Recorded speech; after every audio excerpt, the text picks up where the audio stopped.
রাজনৈতিক দলকে আসলে কাগজে কলমে ব্যান্ড করে দিলে নাই করে দিতে পারবেন, এটা হয় না, অসম্ভব ব্যাপার। আমি এক্ষেত্রে দুটো উদাহরণ প্রায় দেই, যে জামাতকে তো নিষিদ্ধ করা হয়েছিল, বা জামাতকে সবচেয়ে বেশি সক্রিয় দেখা গেছে নিষিদ্ধর পরেই, তাই না? এবং জামাত ইতিহাসে তার সবচেয়ে বেশি ভোট এইবার পেয়েছে, সবচেয়ে বেশি আসন এইবার পেয়েছে তার ইতিহাসে। অন দি আদার হ্যান্ড মুসলিম লীগ বলে একটা দল কিন্তু বেঁচে আছে এখনো, কিন্তু আমরা তাদের কাউকে চিনি না, তাই না? সো একটা দলকে আপনি আসলে কাগজে কলমে নিষিদ্ধ করে কখনো তাকে ভ্যানিশ করতে পারবেন না, number one.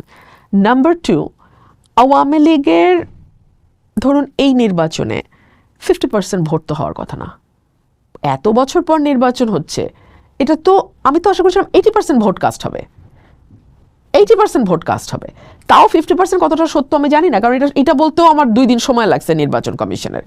So what is the actual number? We do not know. What is the actual percentage? We do not know. ধরুন আমি আমার কনস্টিটুয়েন্সি বলি, দুপুরবেলা পর্যন্ত আমি দেখলাম ওমা এত থেকে 10-12 30%, 32% এরকম। আমি বললাম এই সর্বনাশকে আমার কপালে হচ্ছে না, এটা চারপাশে হচ্ছে, বুঝছেন? পরে আমি বললাম যে তুমি নির্বাচন, আমার ছেলেমেয়েদের বললাম যে তোমরা নির্বাচন কমিশনের ওয়েবসাইটে গিয়ে দেখো তো যে ওরা কতটুকু 2 ঘন্টা পর পর আপডেট দেয়, ওখানে কি বলে আপা ওইখানেও একই, ওই 32 35 এইরকম। সো এত বড় অংশের মানুষ কারা যায় না এই ভোট কেন্দ্রে, এটা তো আমাদের বুঝতে হবে। সো এই মানুষগুলোকে আপনি নাই করে দিবেন কিভাবে?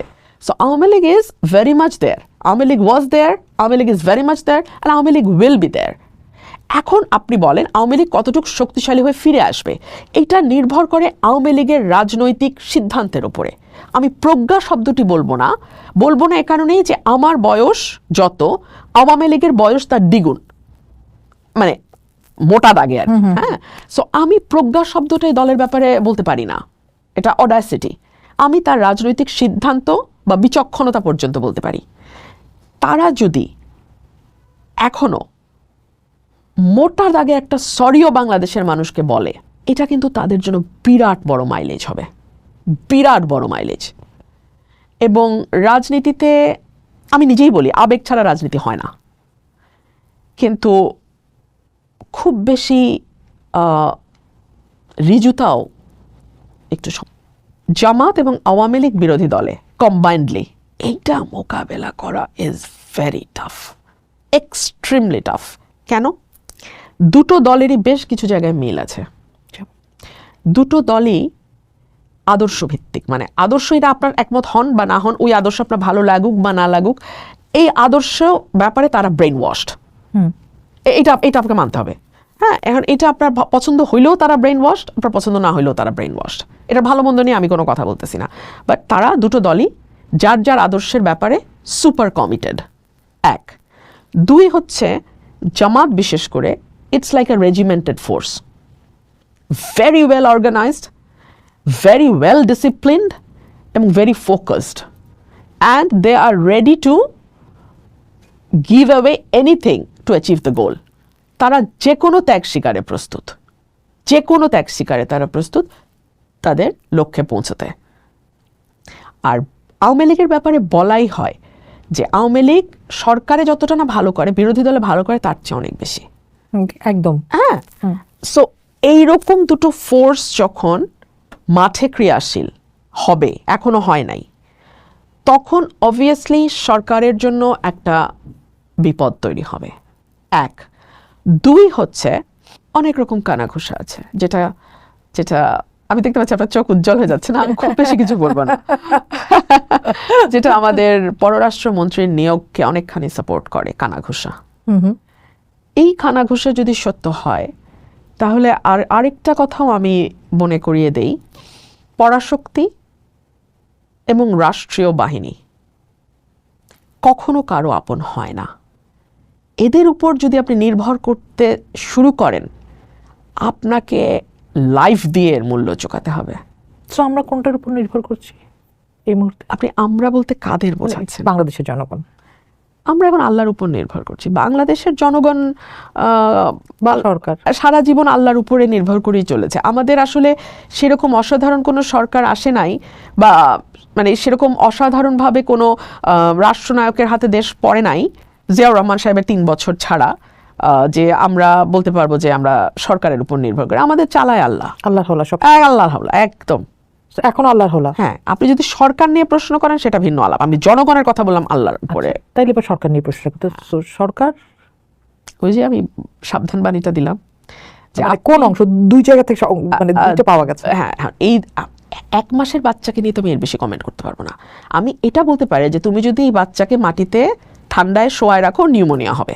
না, এই বাচ্চার মা কে, খালা কে? মা খালা তো যারা দায়িত্বে আছেন, তার মানে হ্যাঁ, কে বেশি দায়িত্বে আছে আর কি? না, এই সরকারের দায়িত্বে কে বেশি আছেন এই দুই পক্ষের মধ্যে? না মানে সরকারের দায়িত্বে আছেন, প্রধানমন্ত্রী আছেন, ক্যাবিনেট আছে, মন্ত্রিসভা আছে, দল আছে, সামরিক যে অংশটা আপনি বললেন, এবং পরাশক্তি। না না না, আমি ওটা বলি, আমি বলেছি যে সরকার যদি পরাশক্তি বা রাষ্ট্রীয় বাহিনীর উপরে, রাষ্ট্রীয় বাহিনী বলতে আমি প্রশাসন মিন করছি, আচ্ছা, সরকারি প্রশাসন মিন করছি, পুলিশ প্রশাসন এগুলো মিন করছি, এদের উপরে নির্ভরশীল হয় বা মনে করে যে তাদের সাথে আমার একটা লাভি ডাভি সম্পর্ক আছে, সো আই এম হিয়ার, এটা হবে সবচেয়ে বড় ইলিউশন। এবং এই ইলিউশনের মূল্য সরকারকে দিতে হবে খুব চড়াভাবে। এই জন্য আমি বলি সম্পর্ক হতে হবে মানুষের সাথে। আপনি কি মনে করেন যে মানুষের সাথে সম্পর্ক তৈরি করতে পেরেছে? মানে আমি বলতেই পারেন যে 1 মাস বয়সী সরকারকে দিয়ে আসলে সেটা করা যাবে না, কিন্তু এই দল তো মানুষের কাছের দল, রাজনীতির মাঠে লম্বা সময়ে রাজনীতি করে আসা, নানা রকম হেনস্থা হামলা মামলার ভেতর দিয়ে উঠে আসা একটা দল এই মুহূর্তে ক্ষমতায়, তাহলে তার কেন দূরত্ব তৈরি হবে মানুষের সাথে? যাতে না হয় সেজন্যই তো এই সাবধান বাণী। ডু ইউ ফিল যে হতে পারে?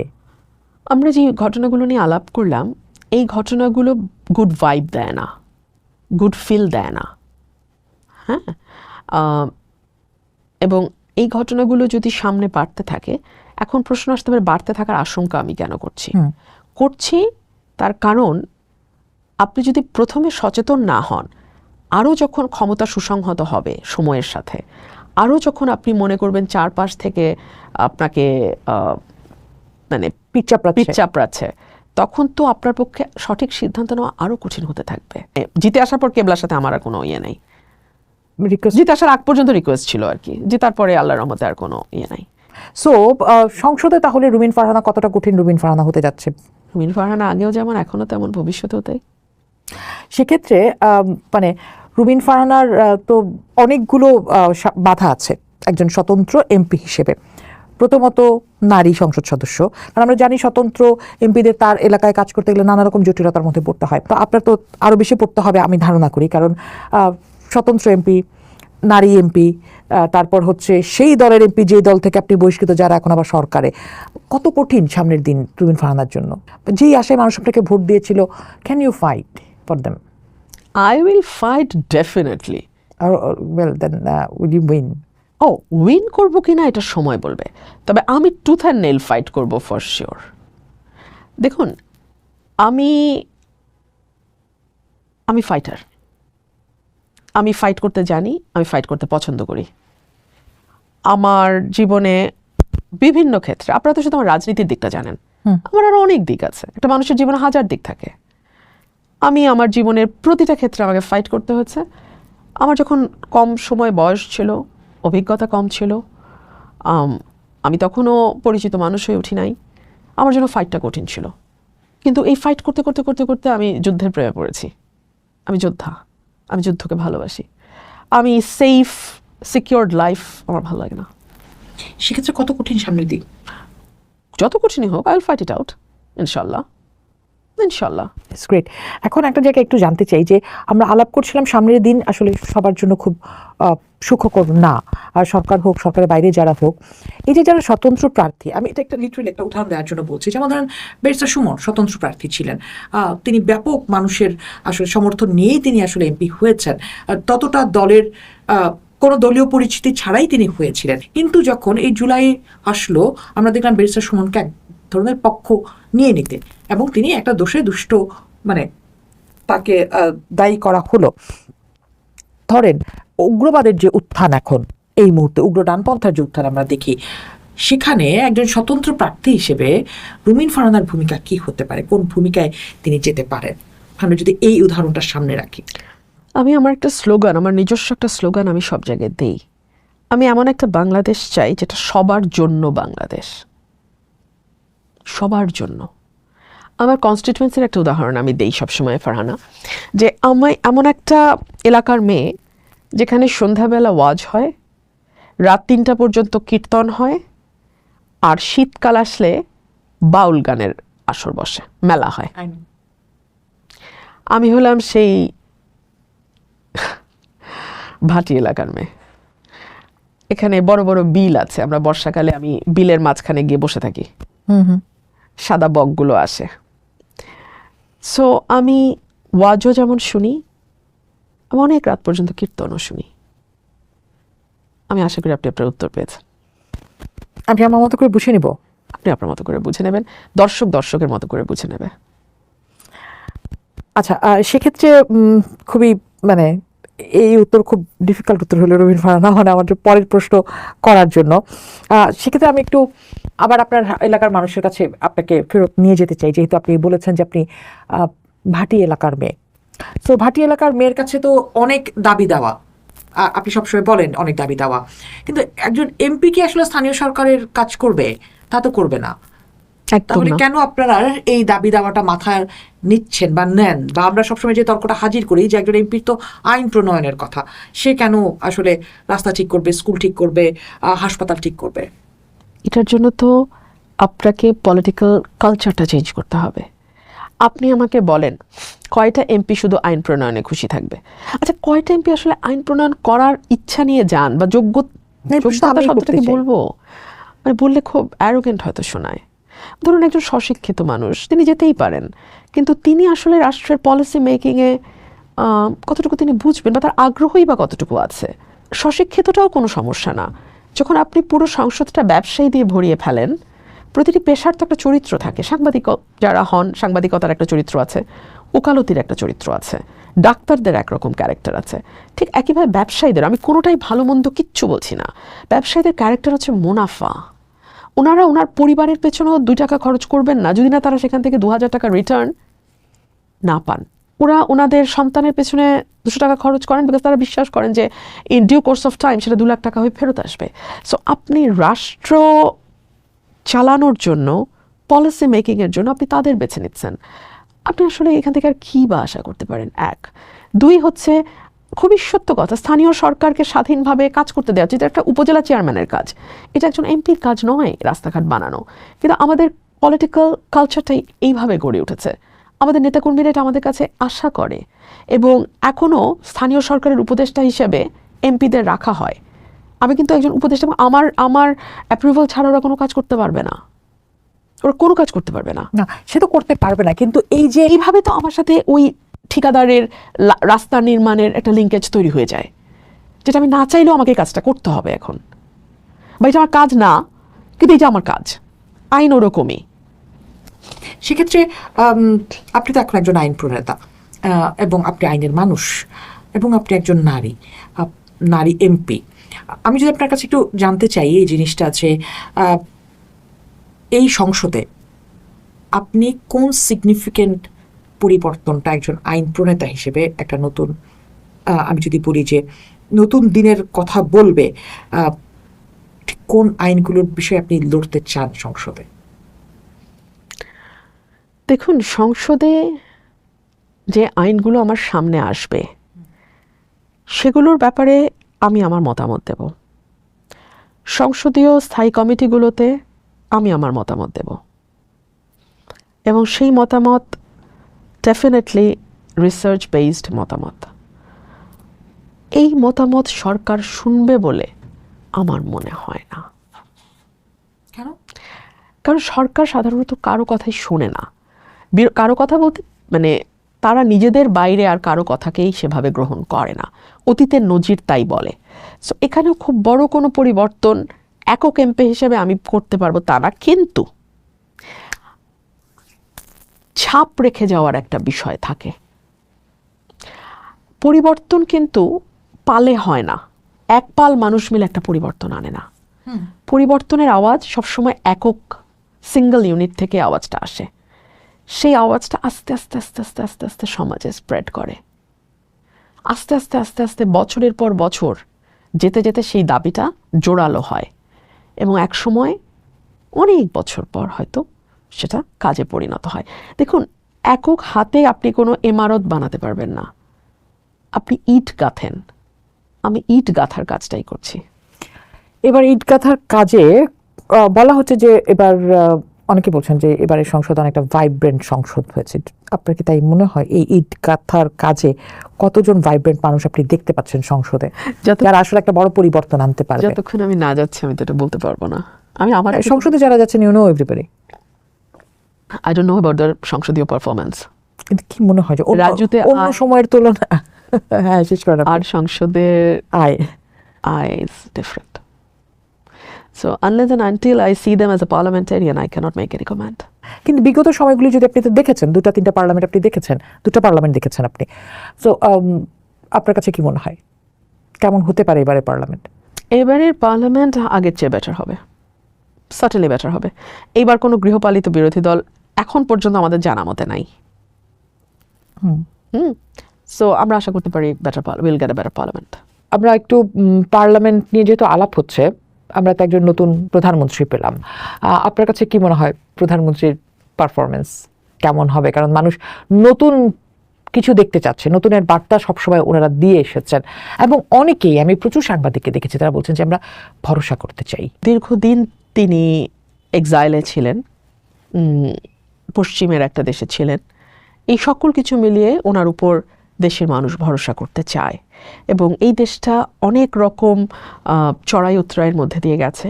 এই দেশের মানুষ নানানভাবে সাফার করেছে। তো সেই সকল কিছুর বিবেচনায় মানুষের প্রত্যাশাও অনেক উঁচু। আশা করব তিনি সেই প্রত্যাশা কিছুটা হলেও পূরণ করবেন। বিরুদ্ধ মত কতটা নেবেন এটা সময় বলবে। এই মুহূর্তে মাত্র 20 দিনে এটা বলা কঠিন, এটা আরও সময় গেলে বোঝা যাবে। অনেকেই যেমন বলছেন যে পূর্ব অভিজ্ঞতা তো আমাদের ভালো না, চুন খেয়ে মুখ পুড়েছে, বা এই প্রধানমন্ত্রীকে আগে দেখা গেছে সরকারে থাকা অবস্থায়, হয়তো তিনি সরাসরি ছিলেন না কিন্তু ক্ষমতার পাশাপাশি ছিলেন, সেখান থেকেও যে অনেকের অভিজ্ঞতা বলছে যে খুব মানে শক্ত হবে। আপনার কাছে কি মনে হয়? কারণ আপনি তো রাজনীতির মাঠে তাকে খুব কাছে থেকে দেখেছেন। না, আমি রাজনীতির মাঠে তাকে একেবারেই কাছে থেকে দেখিনি এই কারণে যে উনি দেশে আসার পরপরই তো আমি স্বতন্ত্র নির্বাচন করে ফেললাম। তো ওনার সঙ্গে কিন্তু আমার কাজ করার কোনো অভিজ্ঞতা নাই, কোনো সুযোগ আমার ওনার সঙ্গে কাজ করার হয়নি। স্কাইপে মিটিংয়ে আসলে একটা মানুষকে আপনি মুশকিল আমার পক্ষে রিড করা বা এটা নিয়ে একটা ফিউচার একটা কোনো অ্যাজাম্পশনে যাওয়া, এটা খুব ডিফিকাল্ট হয়ে যাবে। কত ভালো নেতা হতে পারেন তিনি, মানে এখন তো দলের নেতৃত্ব তার হাতে, এটা সময়, কারণ উনি দীর্ঘ সময় দল চালিয়েছেন, স্কাইপে থেকে চালিয়েছেন, ঐক্যবদ্ধ রেখেছেন এবং যখন বিশেষ করে দেশনেত্রী বেগম খালেদা জিয়া কারাগারে চলে গেলেন ওই সময়টা, এবং তারপর যখন তিনি করোনার সময় খুবই অসুস্থ দল থেকে একরকম ডিট্যাচড, তখন কিন্তু উনি অত দূর থেকে দলটাকে ঐক্যবদ্ধ রেখেছেন। হয়তো আন্দোলনের সফলতা আসেনি, কিন্তু দল ঐক্যবদ্ধ রাখাও কিন্তু কম বড় কাজ নয়। সো এটাকেও আমি আসলে খুব ছোট করে দেখব না। দলকে আসলে ঐক্যবদ্ধ ছিল রুমিন ফারহানা, কারণ অনেক ভাগ তো আমরা নিজেরাই জানি, আমি সাংবাদিক হিসেবেই জানি। তৃণমূলের একটা ভাগ, আপনাদের রাজধানীতে সেন্ট্রালে আসলে 2-3টা ভাগ, ওটা বড় দলে কম বেশি থাকে এবং নেতার অনুপস্থিতিতে আরও বেশি থাকে। ওনার ফিজিক্যাল প্রেজেন্স যদি থাকতো এই ভাগগুলো হতো না। এখন তো ফিজিক্যাল প্রেজেন্স আছে, কিন্তু ভাগ কি মিটেছে? এখন তো আমি দলেই নাই। খবর তো পান না, না না, আমার খবর রাখার, আমি ওরকম মানুষই না। যা ছেড়ে এসেছি ও জীর্ণ বস্ত্রের মতো পরিত্যাগ করা হয়েছে, ওটা নিয়ে আর আমার পেছনে তাকানো সময়ই নেই। তৃণমূলের সাথে কতটা যোগাযোগ আছে সেন্ট্রালের বিএনপির আপনার কাছে? আমি জানি না, আমি জানি না। আমার সাথে যোগাযোগ আছে আমার তৃণমূলের, আমি আমারটা জানি। আচ্ছা, বড় রাজনৈতিক দলগুলির তৃণমূলের সাথে যোগাযোগ কতটা আছে? বিরোধী দলে গেলে রাখতে বাধ্য হয়। ক্ষমতায় থাকলে কতটুকু রাখে আমি জানি না। কারণ জানি না এই কারণেই বলছি ফারহানা, সাবেক প্রধানমন্ত্রীর এই পরিণতি, অনেকে বলেন তার দলটা শেষ হয়ে গিয়েছিল, মানে ভেতরে ভেতরে ঘুণ পোকা খেয়ে ফেলেছিল। এটা ক্ষমতায় থাকতে থাকতে হয়তো অতটা টের পাওয়া যায় নাই। এখন এই জন্যই আমি বলছি যে ক্ষমতায় থাকলে হয়তো অতটা রাখে না, বিরোধী দলে গেলে। কারণ বিরোধী দলে যখন আমরা ছিলাম তখন তো সেন্ট্রাল খোঁজখবর রাখতো কিছুটা হলেও তৃণমূলের। তবে হ্যাঁ, রেজিমেন্টেড পার্টিগুলো যেরকম রাখে এরকম না।